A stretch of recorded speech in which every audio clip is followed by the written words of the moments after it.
Sometimes I get the feeling we're not welcome here. Like the Protectorate folks resent us liberating them. Nah, they know this state. Frank, finally find a way to get out.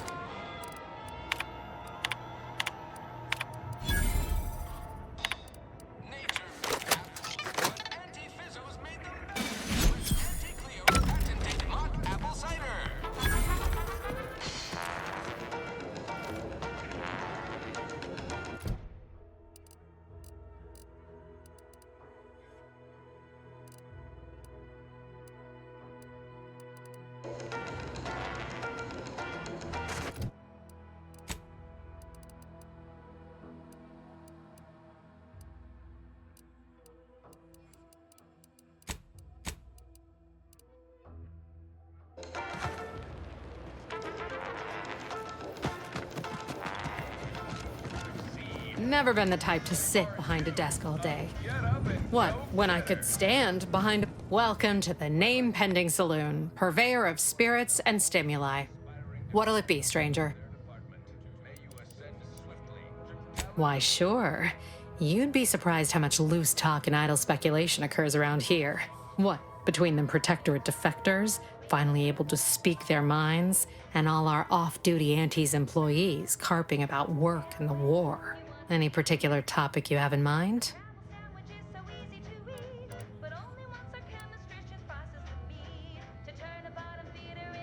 Oh, Minister Milverstreet's blessed with the gift of gab. Swear he could sell bypass shunts to a raptidon. Ain't one of them falsely magniloquent types, though. Sincere fella. Shares command of Fairfield with Acquisitions Officer Carr. She's blunt and murderous. Two traits Auntie's Choice highly prizes in a commander of corporate forces. To say they have differing approaches to leadership is like saying, gee, suns are hot, whilst being incinerated in a solar eruption. Vox Station's run by a brigadier by the name of Montelli. Sounds like he's as much a danger to his own troops as ours. Real piece of work, even by Protectorate standards. Reportedly enamored of show trials and summary executions. Tell you one thing you can't avoid, the bridge. No other way around it, and at present, it's held by Protectorate forces. We have a small contingent of troops bivouacked nearby. Forward Operating Base, they call it. You're asking me for the particulars of a high-level corporate acquisition. Like, an in-depth accounting of the various parties who vied for control and who won out in the end? They merged. Rebranded. Auntie Cleo seems in charge now. Dunno. Do my best to steer clear of corporate intrigue. My pleasure. Got anything for me in return?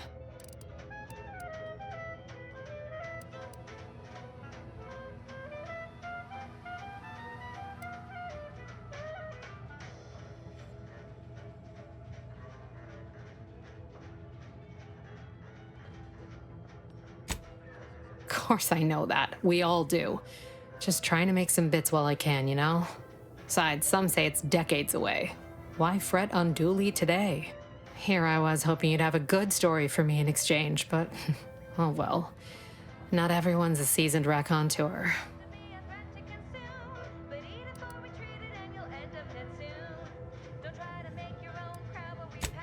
Reckon so. Here's what we've got.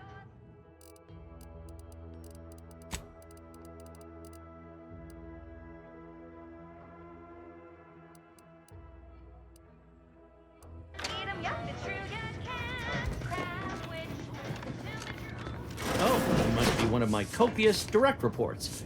Time for another performance review already. Apologies, I'm still applying the required elbow grease to scour these surfaces, just like a novice facility sanitizer should.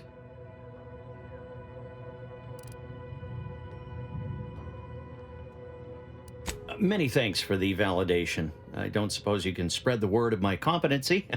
I desperately seek to avoid yet another demotion. This meritocratic society is still so foreign. The workplace skullduggery, the prioritizing of self over community, the excessively colorful nutrition. I fear I'm not cut out for this canid, eat canid lifestyle. Seems the only way to flourish is through general underhandedness and ruthless efficiency. Never picked up those skills in my 50 years as Fairfield's drone operator. Pity they didn't keep me on there. I was quite skilled at it.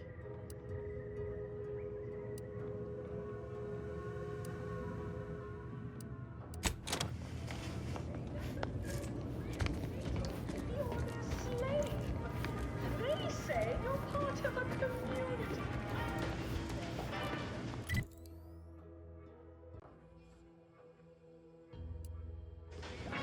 Don't go into that cheap saloon if you got a lick of gumption. They got no tolerance for it. What did... Swear, I almost had it this time. Everything all lined up. Easy mark, guaranteed moneymaker, favorable terms. Practically the recipe for success. Look like you've had your share of troubles. Ever had the perfect opportunity just slip through your fingers?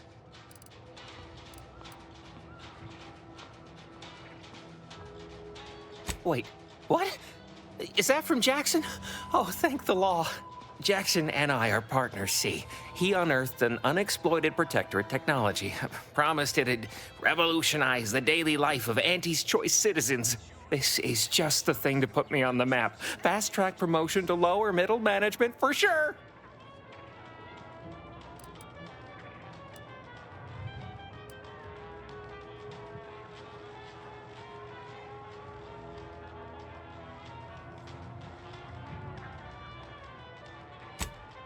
Why, that's terrible. But you said you have the schematics? I'll take those. What? Sovereign's finest potato corollary peeler? This was supposed to be a guaranteed bestseller. Who in their right mind would... Jackson, you idiot! Ah! It's a good thing he's dead, because if he wasn't, I'd kill him! There's no... God damn it! I'm never getting that promotion.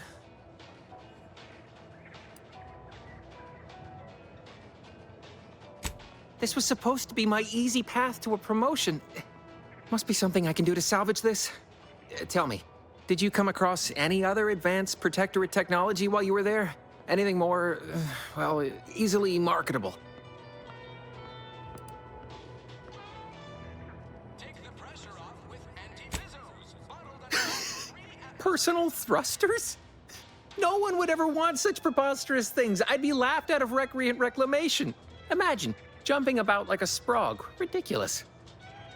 Well, here's all I can spare in regards to your compensation. Try not to spend it all in one place. It's supposed to be categorically bad for commerce. In the unlikely event things somehow pan out and I get that big promotion, I'll see you're taken care of. Until then, take care. Nature made apples, but anti-fizzos made them better. With anti-Cleo's With a door this tough, they must be storing something good in there. Yeah, guns, armor, prop.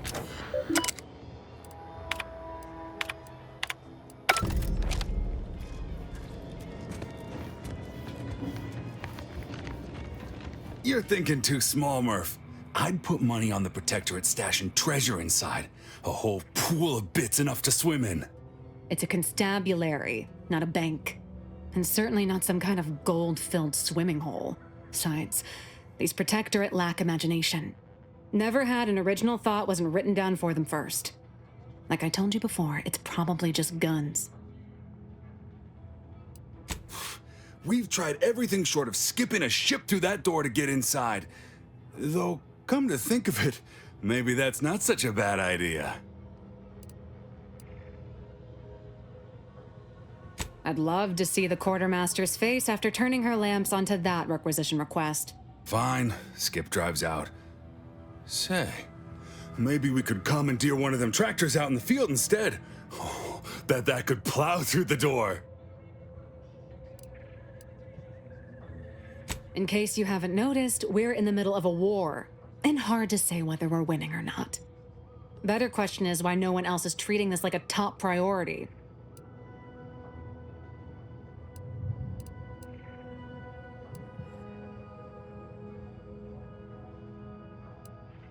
In any siege, advantage goes to the defenders.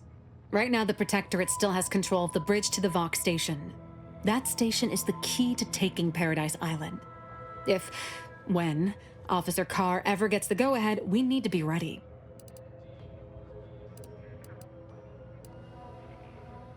right. With all our new trainees, we've got the numbers. But bodies won't mean diddly without the weapons and equipment hopefully inside that armory. If there are any weapons at all, I still say it's treasure. This is Eden after all. You've made your case, Cap. I'm more interested in hearing the opinion of our new friend here. What do you suppose is in there? Don't that strike you as a touch simple? And anyway, why would the Protectorate lock up everything they'd need to fight back? Unless they were trying to keep it from an invading force. Saying it aloud's altered my opinion somewhat. Fine. It's possible. I'll grant you. I don't see it mattering much either way. That door is sealed tighter than a salt tuna can. Nobody's getting through anytime soon. Oh, really? Why didn't you lead with that? Ordinarily, I'd question how you came about such a unique skill set. But circumstances being what they are, have at it. Just know we're keeping an eye on you.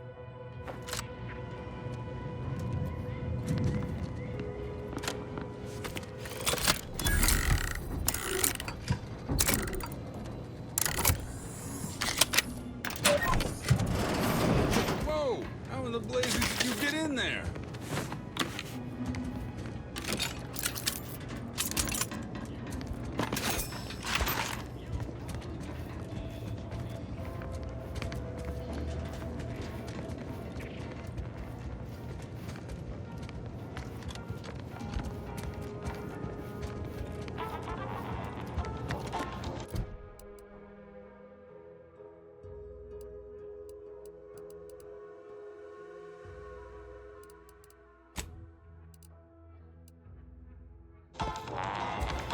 Why does even the slightest scintilla of success so elude? Is it my destiny to fail?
What in the...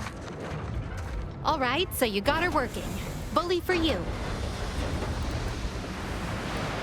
No, sorry, you're right. You did me, and all of Fairfield, a good turn here. Just thought I'd feel more relieved when the launcher was working again. There's just this weight in my chest won't loosen. Worry gunking up my inner workings. Protectorate could launch an attack from that Vox station anytime. What if the mines aren't enough?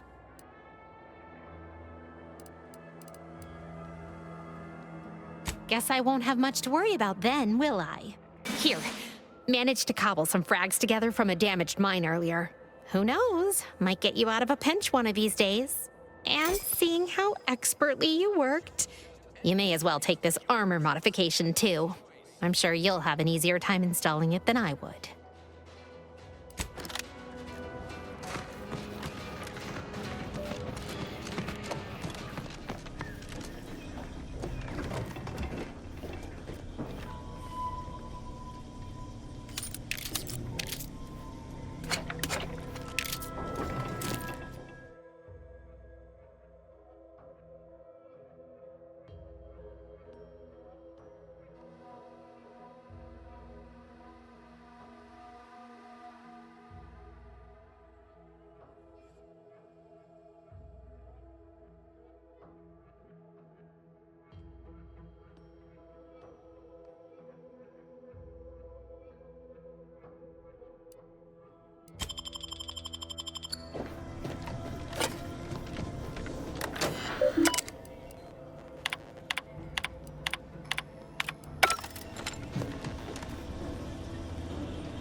hopeful about settling here.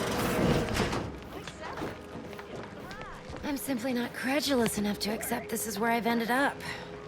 I'd welcome you, would-be consumer, but we are not a retail operation. Please visit the various consumer locations around Fairfield for all your purchasing needs. I have far too many claims on my time to be able to cater to the curious at the moment. I was meant to have help, but they lacked the barest amount of gray matter it takes to keep from getting locked up by excessive corporate malfeasance. So, I'm on my own here, breaking my back, trying to buttress all these vines on top of all my other jobs. Oh, the bits I wouldn't pay for some of those mechs the Protectorate used to work this place. So, is there anything else, or can I get back to work? You read my terminal? How embarrassing. The compliance adjusters broke the door lock when they arrested my predecessor, and I haven't gotten around to fixing it yet. Not that I thought anyone had come snooping. I'd made careful arrangements to tie up everyone's loose ends. Everyone except you, it seems. So, why are you so interested in my other work? You're not part of compliance. Huh. Assertive, ambitious, and aggressively self-deterministic? A go-getter who's not afraid of getting into the muck if there might be profit in it? You know, I've been looking for some backfills with the kind of cleverness usually only found on the seedy lower decks of the claim. Feel like making a few bits?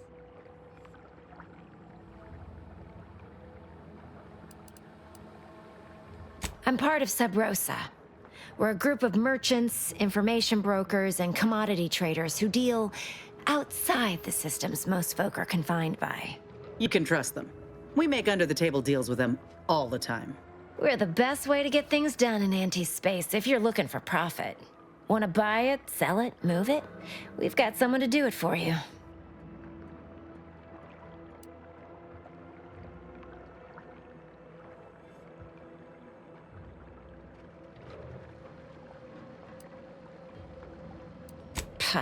They were rubes, nitwits, dolts so lacking in faculties that they couldn't handle the minuscule, and by that I mean damn tiny, amount of discretion this job requires. They had to be dealt with so we could all get back to work. And now that I'm here, things will be running right smoothly. So, long as your brain pan's filled with more than a half-dead sprat spinning on a rusty wheel, I absolutely guarantee this is a no-risk venture.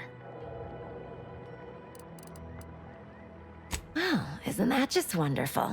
I had no suspicion when you walked through my door that you'd help resolve the last of the morass Paradise Island has become for us. And all we need you to do is access Quartermaster Cardos's terminal and scrub any Spectrum vodka from her ledgers. It's already been resold, so having it in her system could become problematic. Expunge it, and I get you some bits, and the friendship of Sub Rosa all over the system. You get me?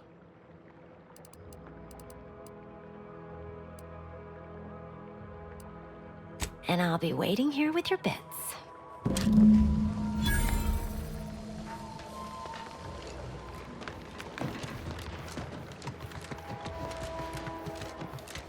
When might I begin laboring for Auntie? I so eagerly want to contribute to the corporate whole.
proper storeroom for all these orders.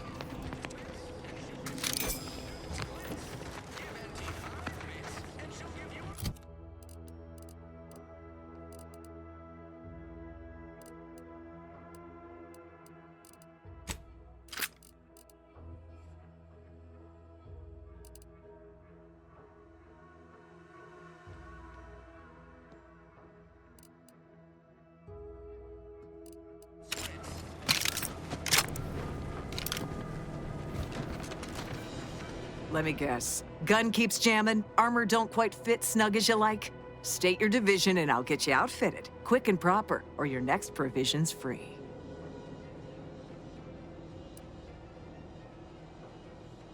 If you're not with a specific division, I'm supposed to take down a name before offering my wares.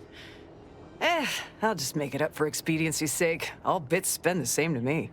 As Chief Replenishment Officer, it's my privileged duty to furnish our brave troops with all of their wartime essentials. You could say I put the ration in liberation. Tell me what you need, and I'll do my ample best to supply you.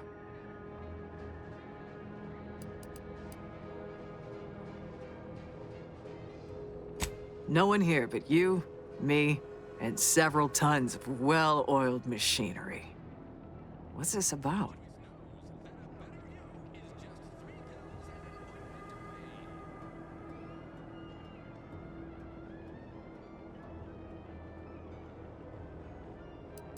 Good eye. Though I'd say they're better than nice. Got more armor than a hammerclaw, but better flight handling than the old clunkers we used to stock. If things had turned out differently, it might be someone else standing here, while I'd be off piloting one of those beauties.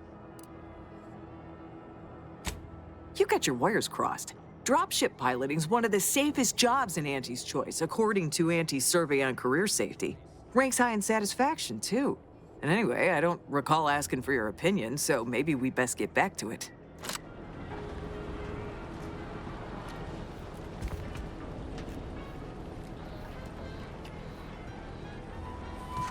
Knew you'd be back.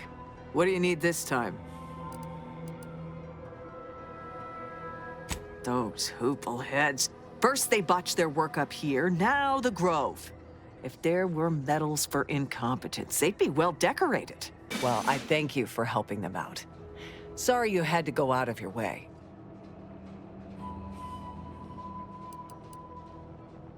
Now there's an odd request. If you've got queries about my stock, I'm sure I could answer them for you. Wait one rapt gone moment. Did Miss Galloway put you up to this?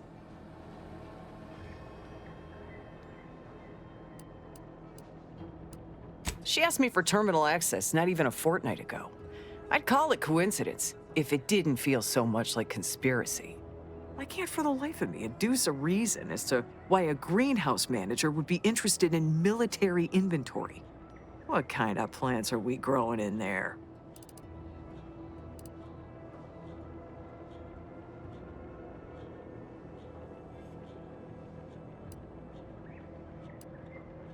I'm not sure why she didn't just tell me that in the first place.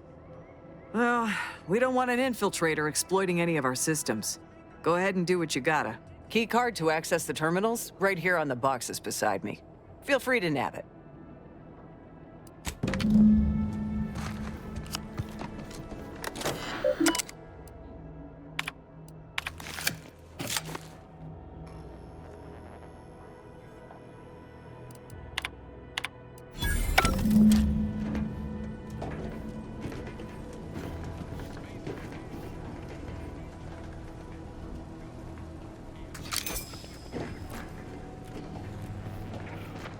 Business is always... What do you need this time? I'm sure...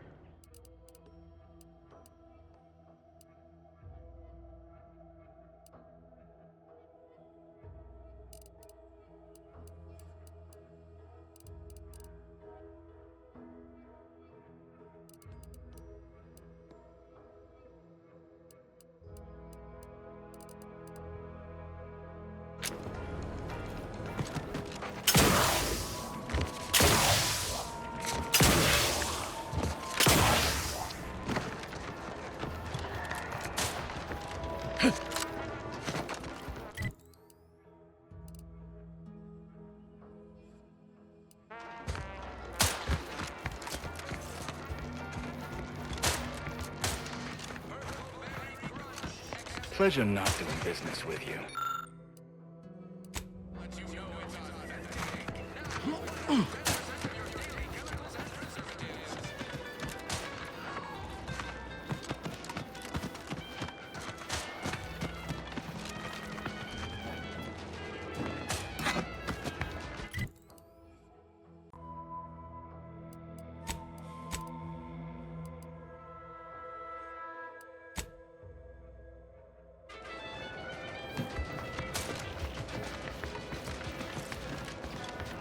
Not everyone's cut out for life in an anti-encampment. It's intense, but only... Boy, take this terminal and trash it. That's it. I need a smoke.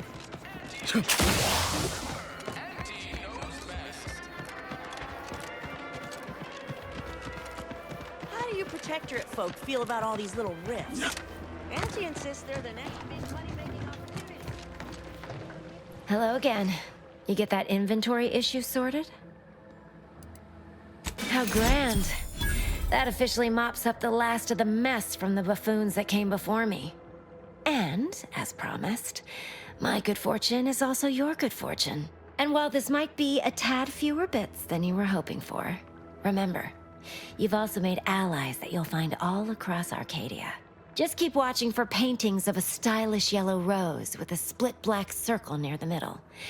Like the one you passed on your way in. Find that rose, and you find Sub Rosa.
Well, if it ain't DB Milver Street's newest sycophant.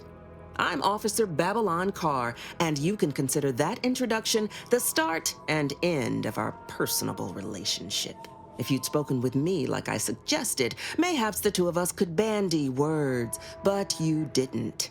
And taking sides with Milver Street means I got no use for you.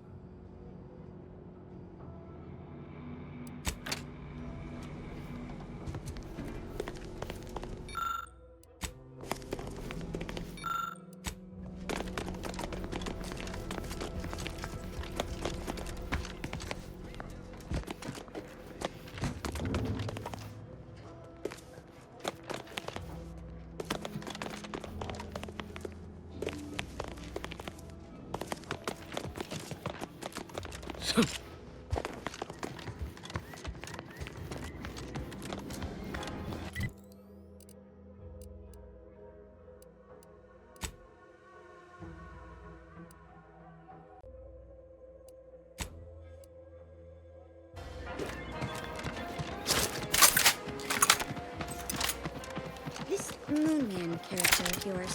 Is he some kind of off-world deity? No, just sort of a mascot. Ask them defectors if they miss anything about Protectorate life. 10 bits, they said community. Yep. Community.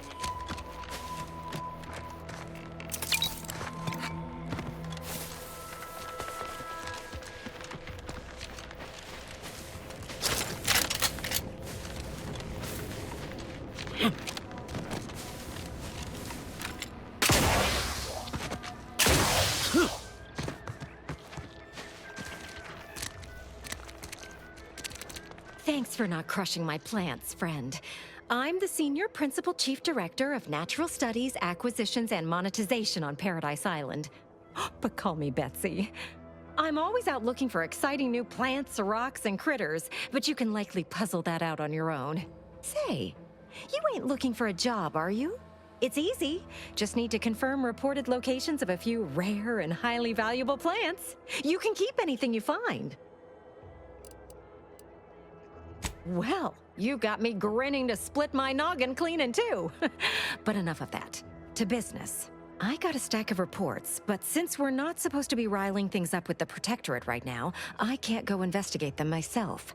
It might be seen as aggressive. But since you're an unaffiliated freelancer, you could handle this task no problem. Just go to these places and verify if the resource is there or not, and report back to me. Friend, you and I are about to become very wealthy. First up, I need you to find a beautiful flowering plant called Heartless Lephoria. It can be found across Arcadia. More specifically, it's typically found near Zeranium, so it's spread along with the Protectorate civilization, since their technology is mostly powered by Zeranium.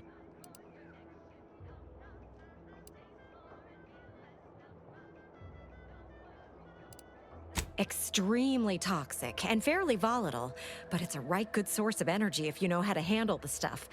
Like I said, most Protectorate technology runs on it. You'll know it if you see it. It's black and silver, and it sort of hangs in the air on account of it being the same density. Don't go near it. Even a full helmet won't help you.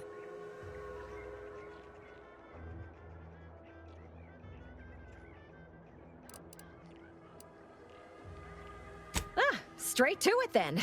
I got 2 reports so far. One near the Automech Repair Center in the southeast corner of the island. The second is to the north of here and a little east of the bridge. And again, friend, anything you find is yours. I don't want to get audited for unapproved stock. Just need someone to put lamps on those spots and verify them for me.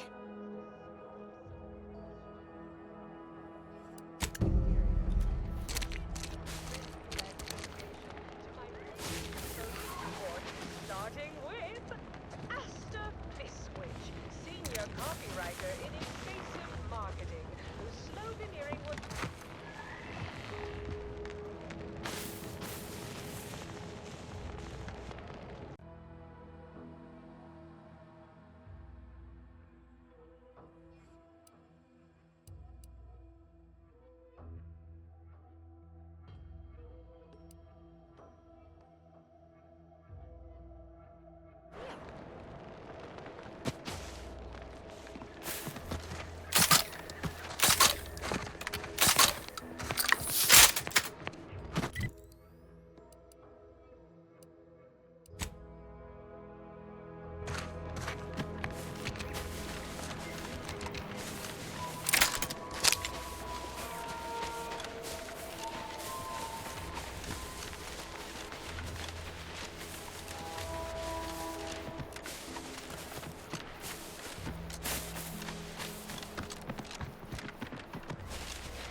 Carr mentioned this place once.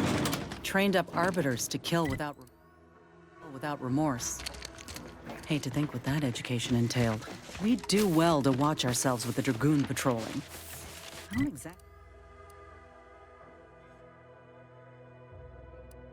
don't exactly pass muster as a Protectorate nestlebub.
We're closed.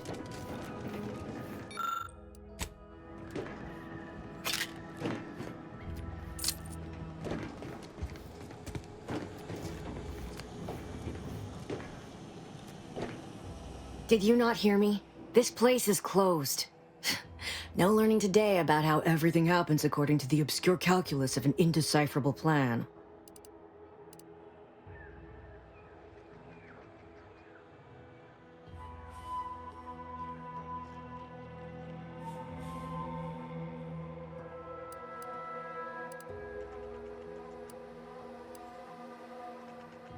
Why are you asking?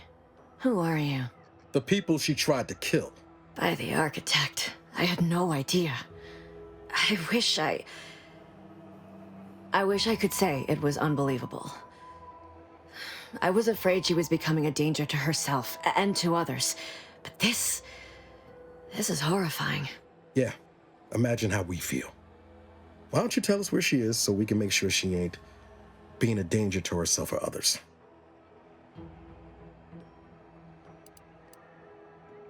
And how are you going to do that? That ain't something you ought to be concerning yourself about. If you think I'm going to help you do what I think you're talking about, you are deluded.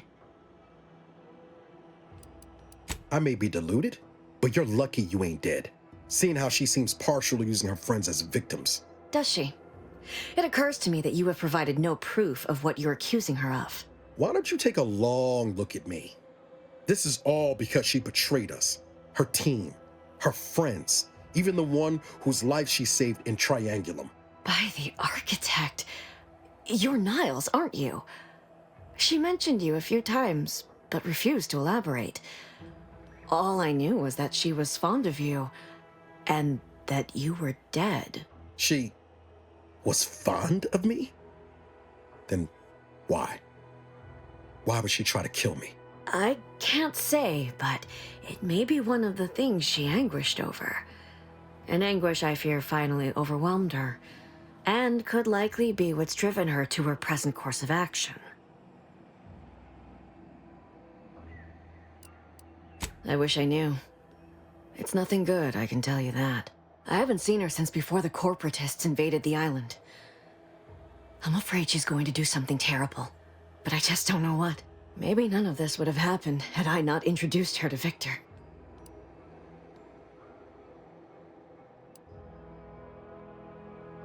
How did...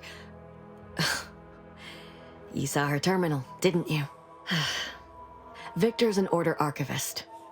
We were all friends for a time. But then, shortly before the schism, they started talking to some others inside the Order. That's when things became tense. I started to become uneasy, scared, really. She kept getting angrier with the Order the more she worked with Victor and her other contacts. On top of everything else, it became just too much for me. Among other things, for some reason she was obsessed with the cliffhanger ending of Chapter 6. It was the one where capitalist fanatics brought complete destruction upon Arcadia. But you know how it works. It was somehow miraculously saved at the beginning of the next chapter. Didn't matter to DeVries, though. She just kept going over it and over it. Would have talked to a Crabble about it if there was no one else to listen. That and the invasion itself set her mind to dark things. I begged her not to go down that road again. She was so agitated when I first met her. Must have been 7, going on 8 years ago now. She never slept, didn't talk to anyone if she could avoid it. After we became friends, she began to change. Still bothered her from time to time, but I thought it mostly behind her. I couldn't watch her go back to how she'd been. Or worse.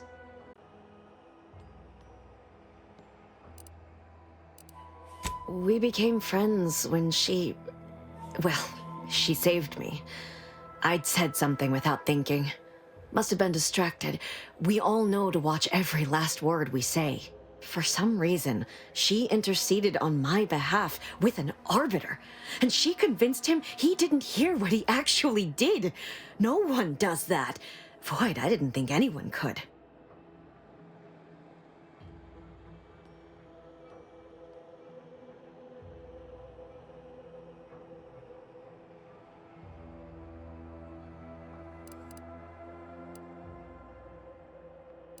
She ain't the only one. It's difficult to explain. She spoke about things in unfamiliar ways. I felt her words to be freeing, at first. But slowly, I began to feel unmoored, doubting everything I ever knew.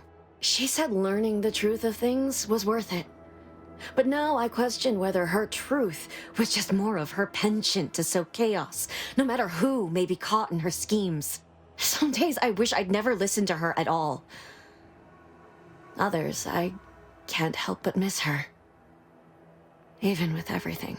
Know a little something about that, too. I did try to. Once. After the corporatists invaded Paradise Island and took over Fairfield. They seemed to let anyone in there. Some boisterous fellow even tried to recruit me.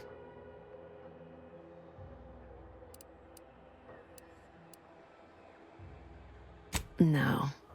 Nearest I could surmise, she'd left just prior to the fall of Fairfield. I'm ashamed to admit, I did break into her safe. She used the same code for everything. 15-778. That sounds like it could be her agent identification code, Commander. She said it had some meaning from her previous life. I'd hoped she'd left something for me, but the safe was empty. What do you mean? It was where she worked, one of the Protectorate's communications hubs. She didn't speak of it much, at least to me. She may have spoken to Victor about it. No. But it had to be someone's fault, right? The Protectorate couldn't possibly have failed to safeguard the colony. And they had to answer the accusations the Order leveled at them. I know I've no right to ask this of you, but when you find her, please remind her of who she used to be. She's unwell, but I know there's still hope for her.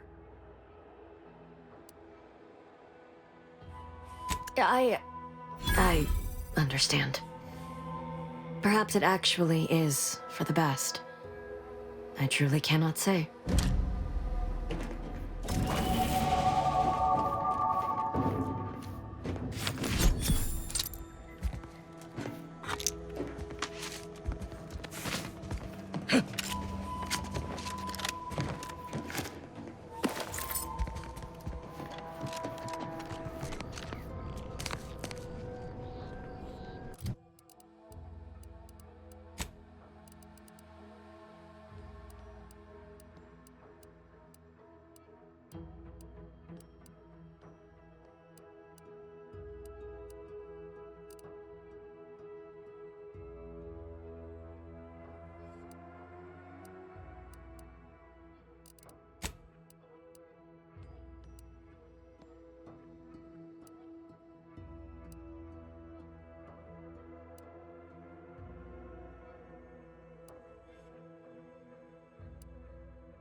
Schultz went where? Schultz!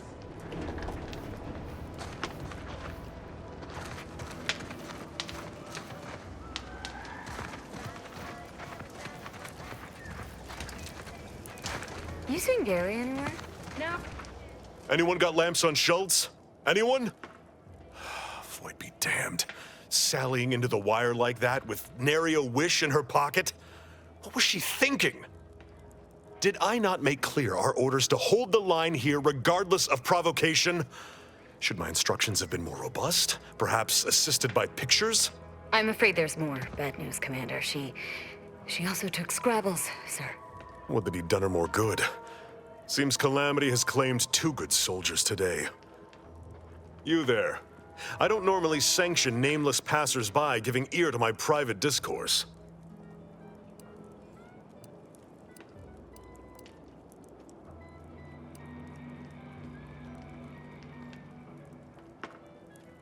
That right. Earth Directorate. Not many would claim such affiliation these days. None from Arcadia have the knowledge to lie about it. What's your business at the Vox? Sounds serious. Were it in my power to offer aid, you'd have it. Alas. Whatever your purpose, I feel a contractual obligation to warn you against setting a heel past this base. If you go any further, you go alone and at your own peril. No Anti's forces are permitted beyond the forward position upon pain of disemployment and possible litigation. Our orders are to sit and mind the store for as long as need be.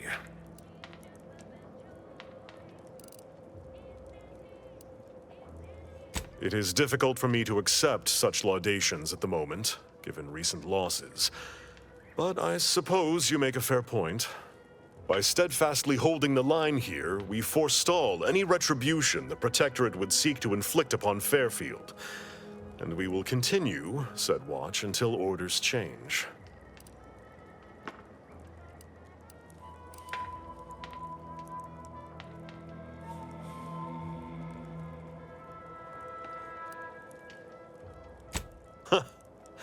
I half believed you meant that offer. Unless you weren't being playful. I confess, the challenge of holding the forward position does not satisfy as might a straight-on tussle. But I would prefer to avoid staining my reputation by participating in such a needless blunder. Carr was, shall we say, non-ambiguous with her orders.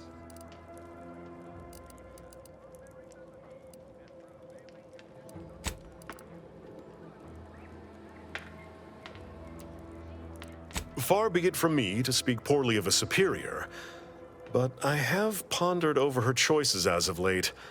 She's been sullen about sharing her strategy, too.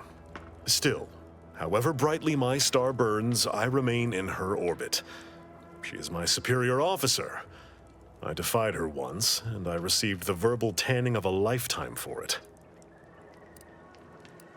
I'd thank you to affix some ballast to that name when you speak it. Scrabbles has been integral to this unit's success for years. Outsiders may see him as a toy, but we've bled alongside that stuffed sprat. He's damn near family. Schultz obviously knew the risks and hoped he'd protect her through the minefield. Alas, even Scrabble's power has limits. Still would help morale to get him back, though. I'll pardon your skepticism given your lack of acquaintance, and say only this. Ask not what Scrabbles achieves for us, but what we can achieve with him. Before you depart, a final word. Stay out of the minefield. I won't be the one who answers to Carr when the Protectorate mistake your rootless gallivanting for encroachment.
I see you haven't gone and blown yourself up yet.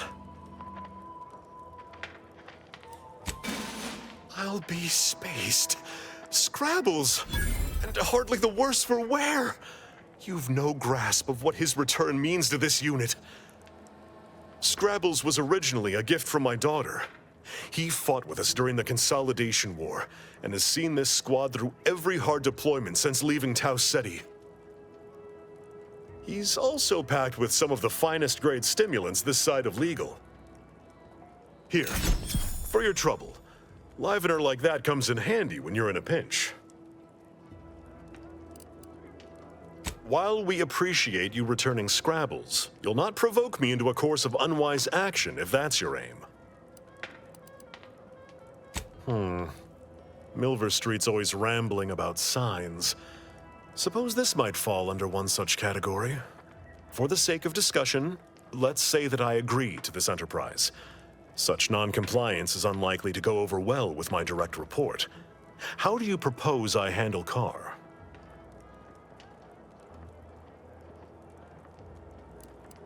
Mind yourself. Regardless of our present dispute, I hold Carr in great esteem. Her accomplishments nearly rival my own. Even Carr answers to a higher authority. And given how Auntie Cleo places a greater value on ingenuity, initiative, and forward thinking, that decides it. I'll make a full account of my actions after the bridge has been neutralized and victory secured. Forthwith, as soon as we fortify ourselves, of course. Troopers, to me! We need to prepare. Our attack is imminent. We'll pay those bastards back for Schultz.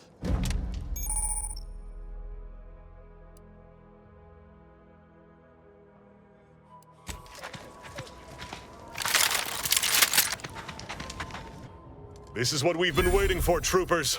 What all those days and nights of trial readied us for. We're delivering death free of charge. Forward to victory, profits, and the furtherance of Anti's glorious enterprise. Fight like law, troopers!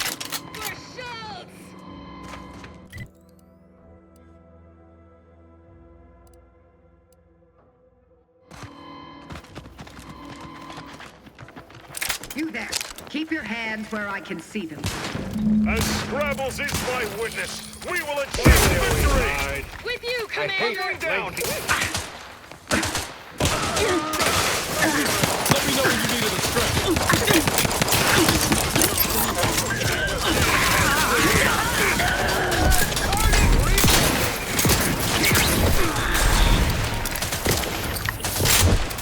It's all over but the paperwork! Ah! I see them!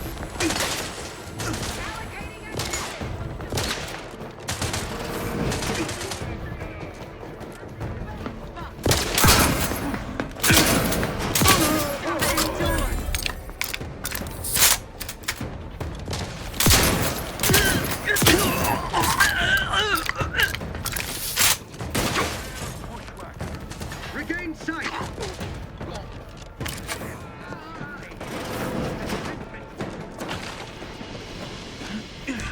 Time to earn my Attack me, you attack my community.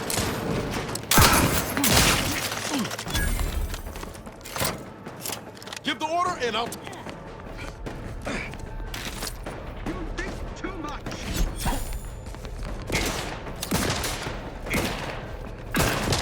Wiping the place out is one way to get through.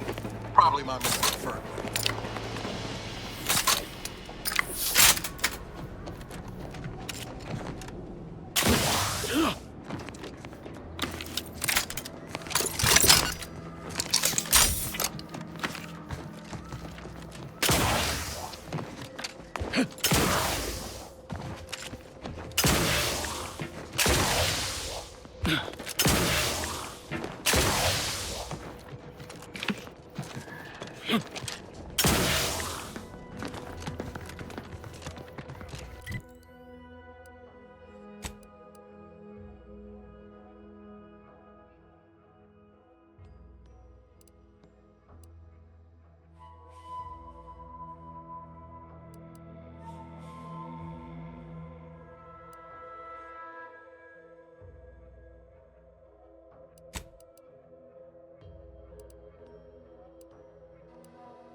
But also power. Consider the protectorate wind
Ever feel that pull to jump when you're staring down from way up high?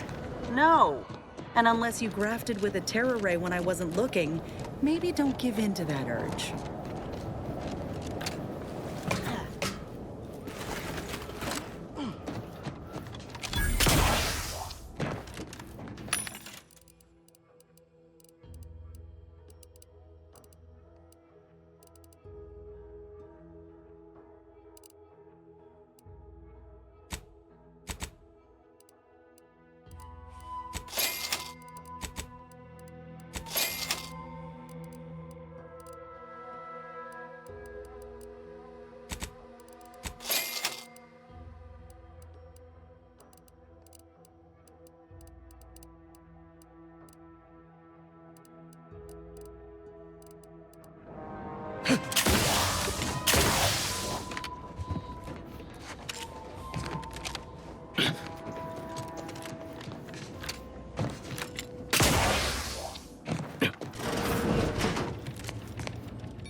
The bridge is ours, and with nary a scratch to show for it.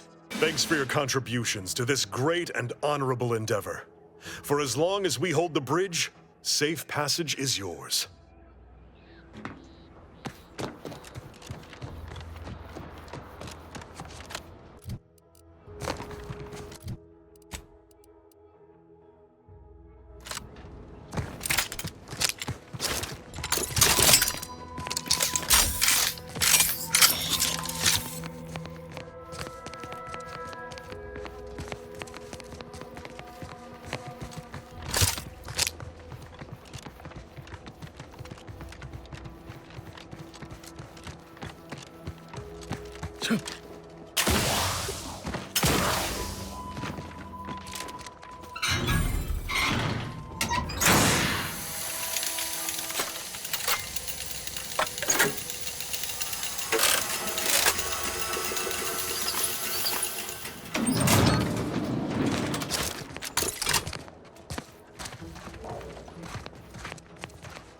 Ready to wait. On your command. To danger.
Seems Liquidate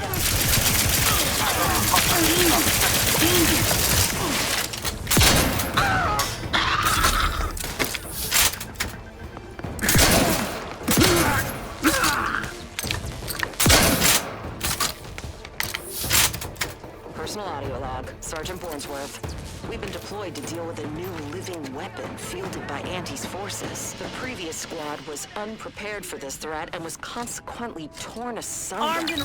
Command's intel could never be so lacking as to allow this to occur. So why? The idea is to kill them before you die. Auntie's choice into a false sense of security before launching counteroffensive teams. This will undoubtedly save far more lives than it cost. Another field of genius from command. Praise the matriarch. Little pick-me-up for you. Efficiently and in short order.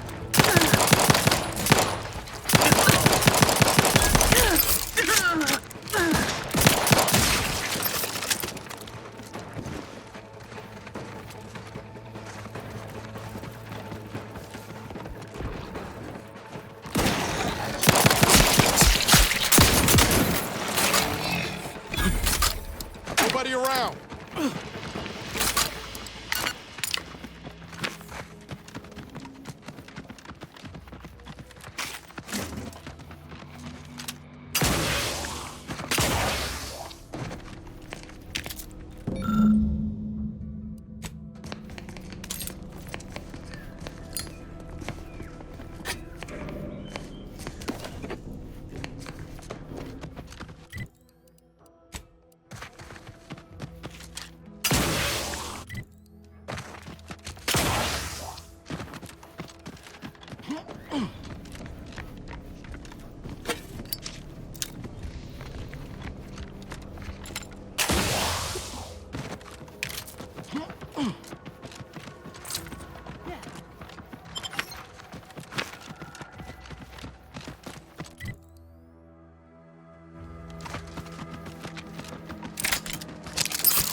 Hit the broadside, I'm the one you need to worry about.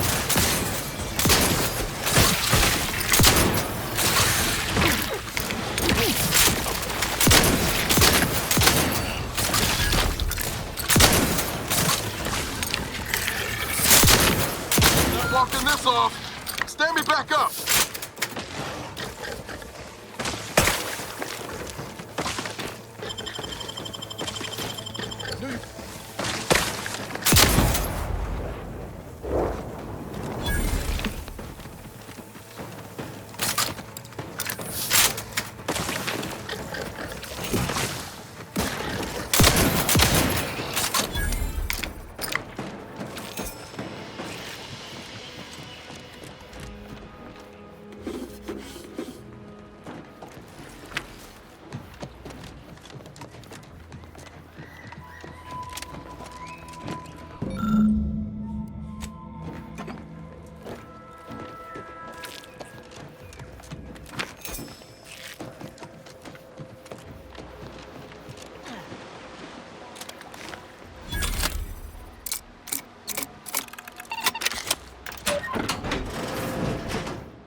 ready!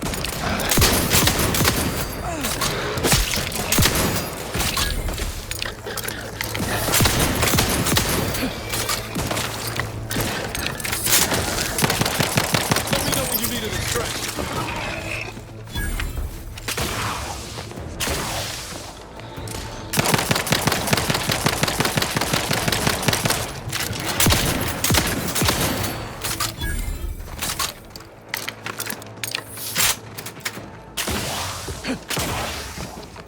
Time to... It's the parole.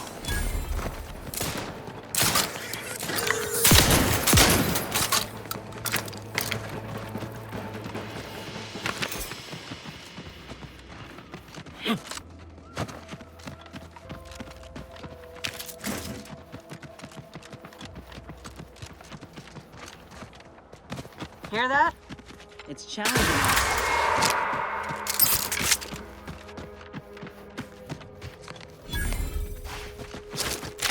Raptidons are ever malleable.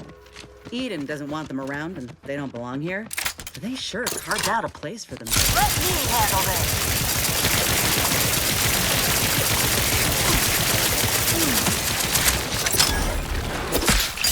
Commander, watch your vitals!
Keep howling. We're coming for you.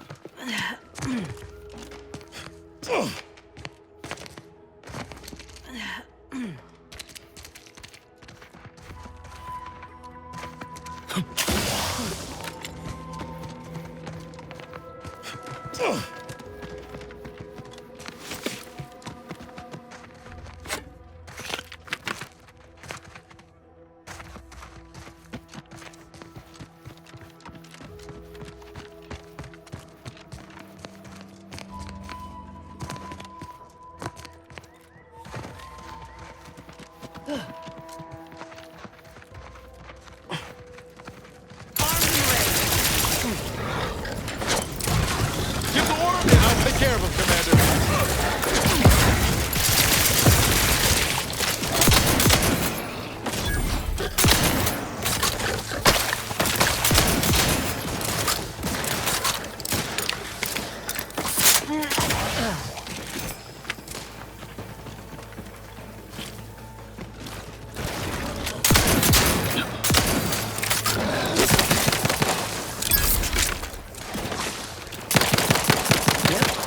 Matriarch's here, all right.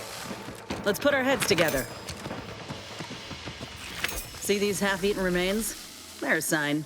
Matriarchs lose their appetite when they're on the verge of going into a state of torpor. She'll have retreated into hiding to conserve her energy.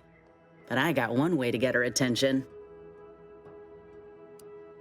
You know how Doc mentioned pheromones? Well, just so happened that I procured some Raptidon glandular extract in my travels. Should do the trick. A matriarch with 3 full stomachs ain't coming out of hibernation unless she senses a threat to her authority. She hates rivals. All right, let's do this. Liquidate them!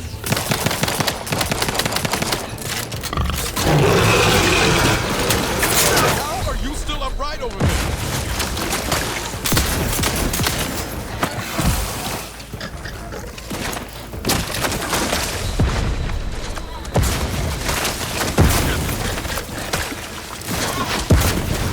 Medical pack, out!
business.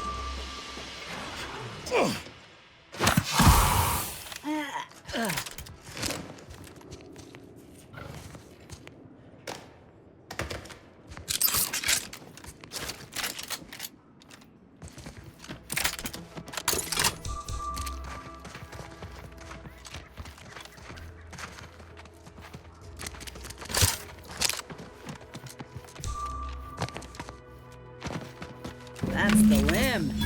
Bring it here, would ya?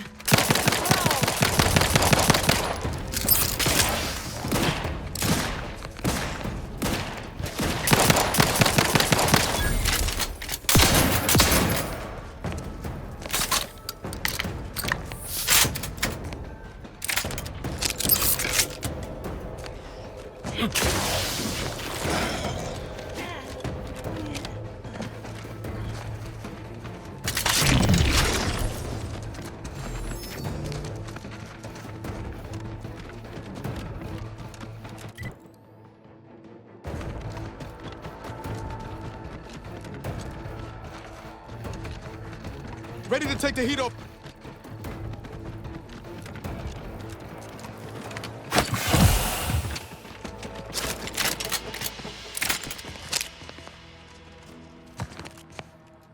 Time to earn my commission.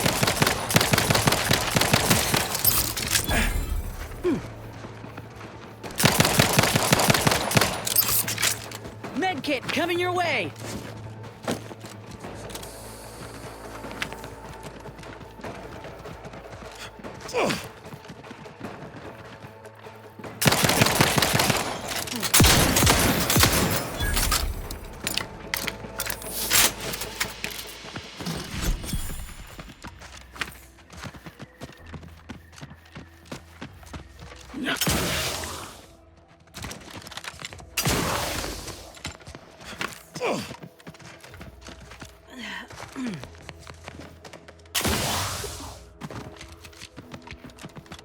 Huh.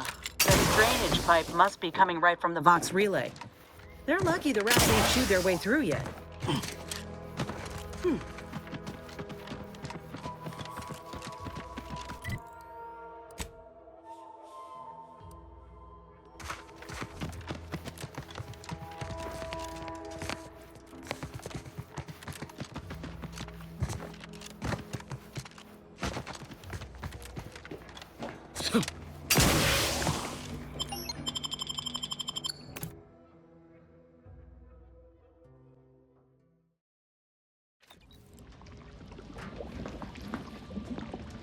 Damned if I stay, damned if I go. Can I remain unsullied under the command of a rambling, nonsensical persecutor? Oh, hello there. You seem to have caught me at a most inopportune time. Was just, patrolling the sewers, monitoring for suspicious activity. Now, I must kindly ask that you vacate the vicinity. Your presence here is proving distracting, to put it mildly.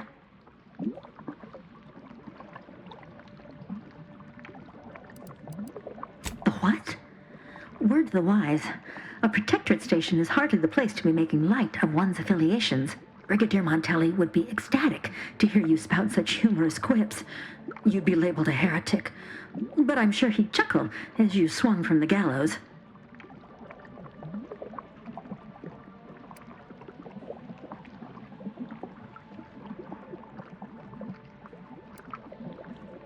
Exactly. Now return to your post and stay prudent.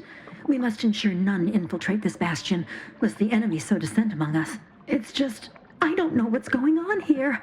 The station's changed. It's become a damn charnel house, stained with the blood of my brothers and sisters. I don't know what to do.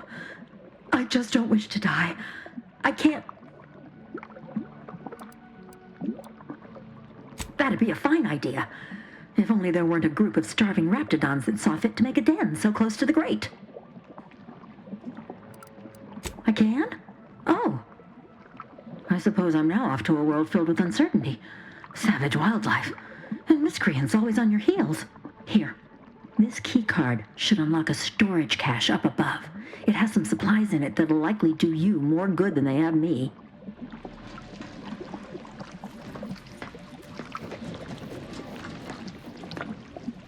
Meant to thank you again for helping me in the hunt. Both specimens are viable and of good quality.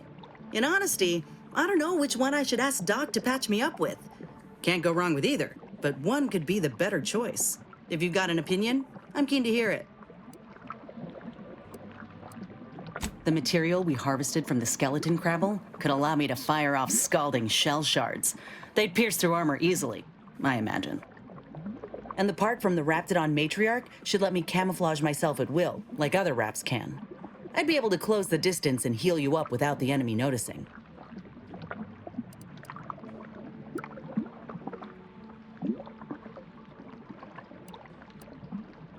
Exactly what I was thinking. I'm good to head to Doc's lab with the news and this part when you are. But I wouldn't give for a big bowl of purpleberry crunch right now. Got something that needs doing, Commander?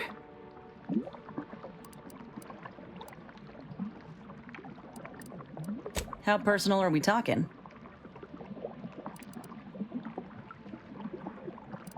Like ain't the word I'd use, even before I was itching to tear up my contract and set it aflame. Auntie gave me autonomy, gave me the choice to do more than just struggle to survive. They treated me better than my last employers did, and despite recent events, I believe in their mission. We can give folk here in Arcadia a better life.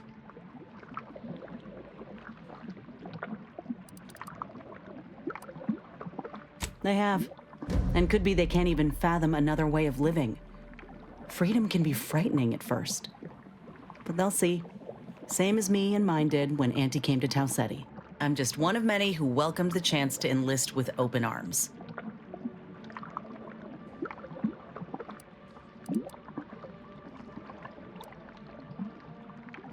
It ain't like we want folk to owe us for saving them. But with freedom comes new purpose. If enlisting helps these folk find themselves, then I'll be pleased to see more recruits. Now, do I got qualms with Auntie? Sure. But I'll tell you what. When she overthrew those Spacer's Choice bastards in Tauceti, my home system, that takeover was the best thing that ever happened to us, even if it took time to see it. But I reckon that's a tale for another day. That all you wanted to discuss, or... Fine by me.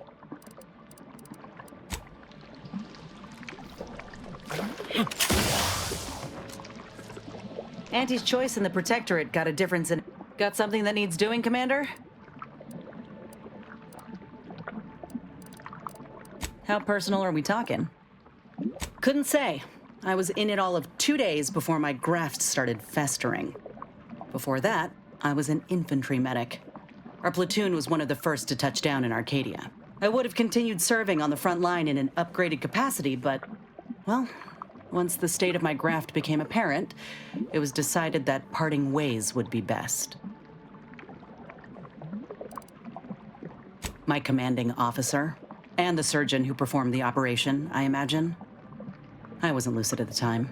When I regained consciousness, I saw that my service pistol was gone, and a termination notice was in its place. I put 2 and 2 together. Law, that was a bad morning. Look, I knew dismissal was a possibility when I volunteered for the procedure. A successful graft is a boon, a failed one is a colossal liability. I'm a walking lesson in breakage. Oh, that information is outside my purview. I miss my platoon. Most of the time. I hope they're holding on okay wherever they are. Huh. If nothing else, they'll have Ortiz to keep up morale. I know the nonstop jokes from that bastard sustained me for weeks. Yeah, he's tough. He'll be all right. Of course I do. Can't help but wonder if I'm missed in return. Anyhow, I would rather return to the matter at hand. No use dwelling on those out of sight and out of mind. Right. Then I keep pushing forward till I can't anymore. You didn't see me when I first got out of surgery and came to Paradise Island. The fact that you and I met at all is a testament to Doc's skill. But suppose if her treatment doesn't stick, then maybe it's my time to go.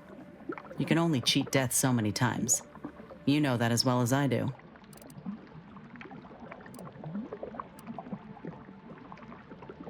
I owe Doc more than I could say. She helped me without even asking for payment or a favor up front. I never would have thought folk like her existed out here. She reminds me of the folk I had back home in Taucetti. Generous despite everything. The thought gave me comfort when I first sat in her chair, barely able to walk without help. I'd rather not dwell on those moments, if it's all the same to you. What matters is the here and now.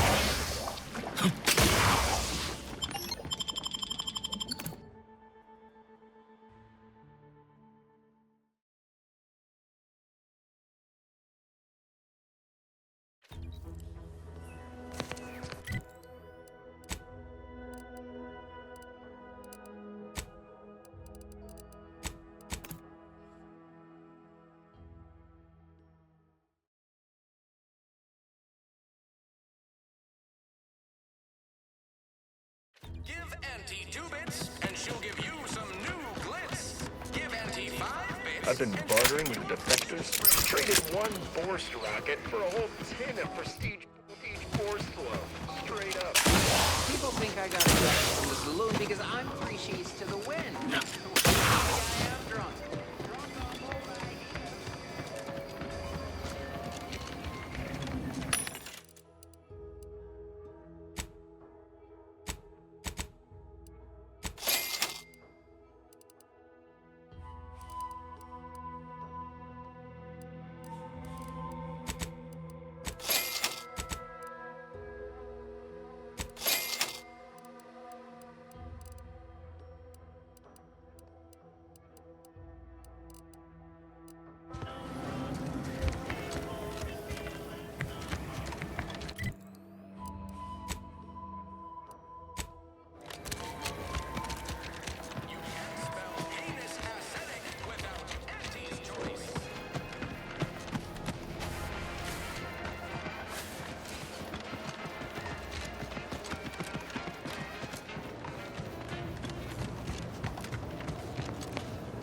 Back again? I hope the hunting has gone well. Certainly, if you've procured the right materials. I've been fine-tuning the procedure in the meantime. I do believe it'll be as smooth as Crabble butter. I'm gonna assume Crabble butter's especially smooth, because I'm ready to feel like myself again. I've decided on the matriarch graft. This program started with raptidons, so why not try the finest specimen to date? If you don't mind, I'll go ahead and take this spare part off your hands for my own research. Oh, the Raptidon matriarch will be a splendid match for you, Inez. Go on now, get sorted while I get this machine up and running. Mind the Raptidon drool on the table. No need to be nervous, I promise. Thank you for the bedside manner, Commander. As you can tell, I've got a nervous temperament and jump at the sight of my own shadow. Enough distractions, please. I need the utmost focus for my work.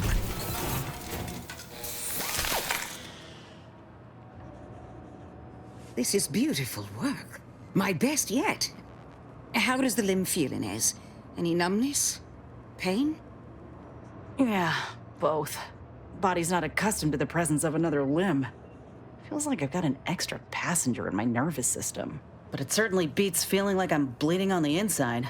Or fighting the urge to feast on raw human flesh. Like last time. Well, I'll certainly be having words with that surgeon, leaving you in a state like that. Now, you come back straight away if anything bothers you. Will do, Doc. I thank you. And you, Commander, without your help, I don't know what I might have done. Whatever you need going forward, I'm there. You got my word.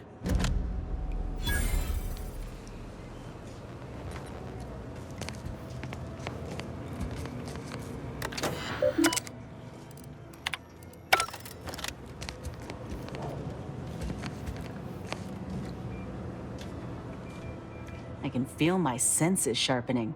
Teeth, too. Also, my appetite. I'd say this officially puts me back in full fighting form. If you ever thought I might slow you down, you can give those fears a kiss goodnight. I appreciate that, Commander. I got a good feeling about this partnership of ours. Just want to reiterate that I'll make good on my end of the deal. I plan on proving my worth to you and to Auntie, no matter what it takes. I expect we're going to have quite the adventure together. I appreciate you hearing me out. We should move on.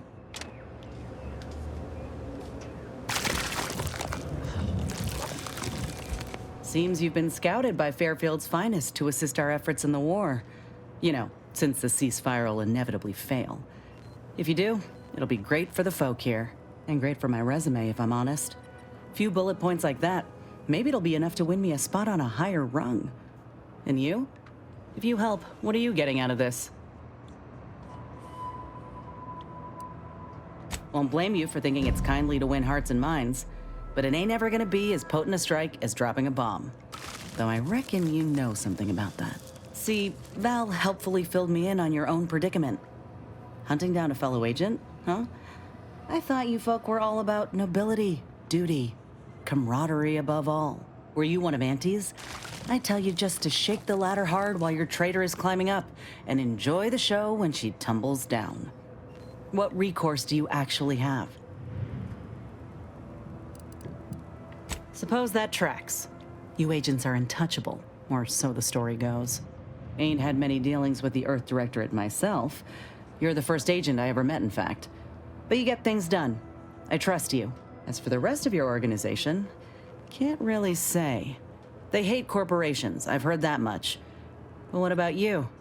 You buy into their policy too?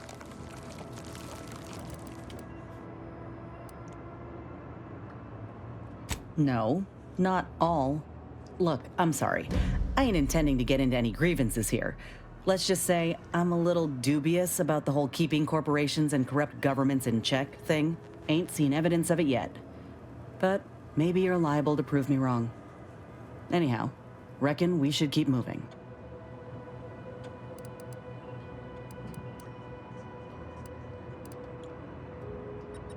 Sounds like your old pal DeVries was in deep with the Order. Now, I don't know a whole lot about them, but I don't reckon fanatical is part of their employee code of conduct. And as you've seen, that kind of loyalty can pose a real problem to everyone else. But we'll track her down before it comes to a head. Don't you worry.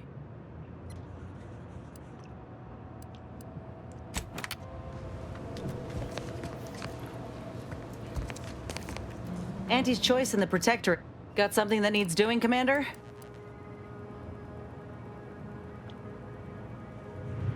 How personal are we talking?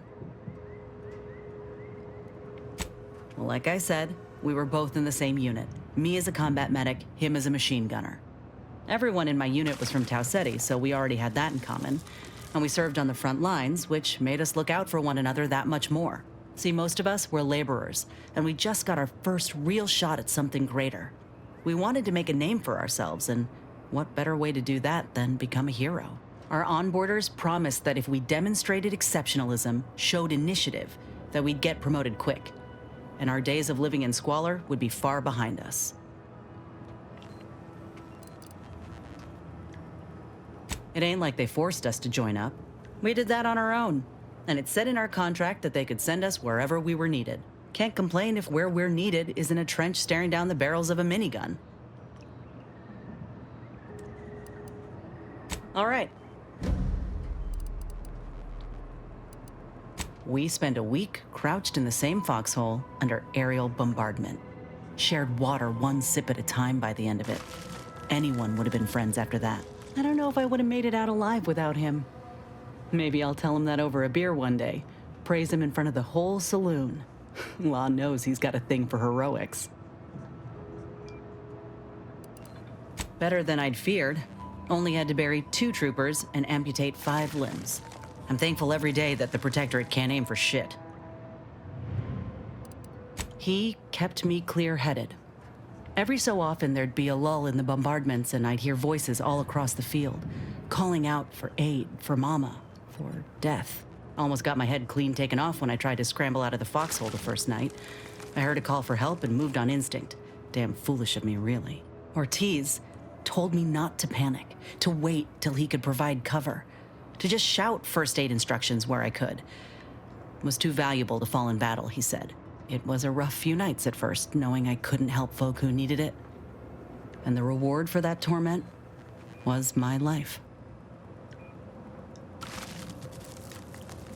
I appreciate that, Commander. In any case, I'm only standing here because of a damn fine soldier who became my friend. I'll carry that knowledge always.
But I wouldn't give for a big bowl. Got something that needs doing, Commander? How personal are we talking? Not great. It was a mining colony under Spacer's Choice. Didn't have much, but my parents worked hard to ensure we had shelter and a warm meal every day. They're good folk. I love them. But I don't think they ever quite grasped how bad things were before Auntie's Choice came. They warned me not to join up, you know. Said we'd all get burned if we put too much stock in the promises of this foreign corporation. But I'd rather take a risk on them than be resigned to how things were. Me neither. Spacer's Choice could kill hope in just about anyone. Though, my folks are living comfortably now. Whether they trust Auntie or not, that's what matters. No, not at all.